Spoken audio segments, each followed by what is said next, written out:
Nakakagulat at nakakalungkot ang sinapit ng Cebu matapos ang malakas na magnitude 6.9 na lindol na yumanig sa hilagang bahagi ng lalawigan. Sa loob lamang ng ilang minuto, gumuho ang mga gusali, naputol ang supply ng kuryente, at daan-daang pamilya ang naapektuhan. Pinakamasakit sa lahat, umabot na sa 60 ang kumpirmadong nasawi, habang halos 150 ang sugatan. Isa sa mga nakalulungkot na kwento ang isang 72 anyos na babae sa Sogod, Cebu na natabunan ng landslide sa sariling bahay. Sa Bogo City naman, nailigtas ang isang 14 na anyos na binatilyo matapos ang mahigit 10 oras na pagkakabaon sa gumuhong bahay nila. Sa kasamaang palad, nawawala pa rin ang kanyang ama na nakulong sa ilalim ng bubong na gumuho matapos mabagsakan ng isang malaking tangke ng tubig. Punong-puno ngayon ang mga ospital sa Bogo. Maraming sugatan ang ginagamot sa ilalim ng mga tent dahil sa takot na gumuho pa ang mga gusali habang patuloy ang mga aftershock. Ilang body bag din ang nakita ng publiko na inilalabas mula sa ospital, tanda ng patuloy na pagtaas ng bilang ng mga nasawi. Nagsara ang karamihan ng negosyo sa Bogo dahil sa pinsala. Mga bangko, kainan, at iba pang establishmento ang nagkaroon ng bitak at pagguho.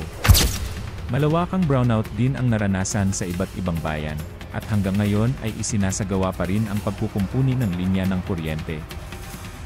Sa Cebu City, mas maliit ang pinsala ngunit agad nagpa-inspeksyon si Mayor Nestor Arcibal sa mga gusali at nanawagan ng donasyon para sa mga lubhang naapektuhan sa Hilagang Cebu. Kasabay nito, nag-anunsyo rin ang national government ng mabilis na aksyon. Nagpadala ng tulong ang Department of Social Welfare and Development, Department of Health, at Department of Public Works and Highways.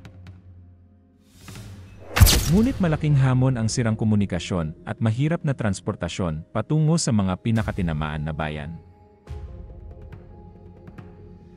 Mahigit 300 aftershocks ang naitala ng PHIVOLCS matapos ang lindol, dahilan para mas lumala ang takot ng mga tao. Ilang simbahan at gusali ang tuluyang gumuho. Sa social media, kumalat ang mga video ng mga taong napilitang kumapit sa tulay habang yumanig ito, at mga residente na nagtakbuhan palabas ng kanilang mga bahay. Dahil sa tindi ng pinsala, idineklara na ang state of calamity sa buong probinsya ng Cebu.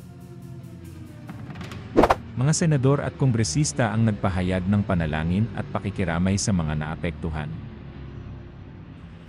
Ngunit higit sa lahat, nananatiling hamon ang mabilis at sapat na aksyon para mailigtas ang mga natitirang biktima at maibsan ang hirap ng mga naapektuhan. Ngayon, habang nagpapatuloy ang rescue at relief operations. Malinaw ang isang bagay, ang lindol na ito ay nag-iwan ng malalim na sugat hindi lang sa mga gusali kundi lalo na sa puso ng mga Cebuano.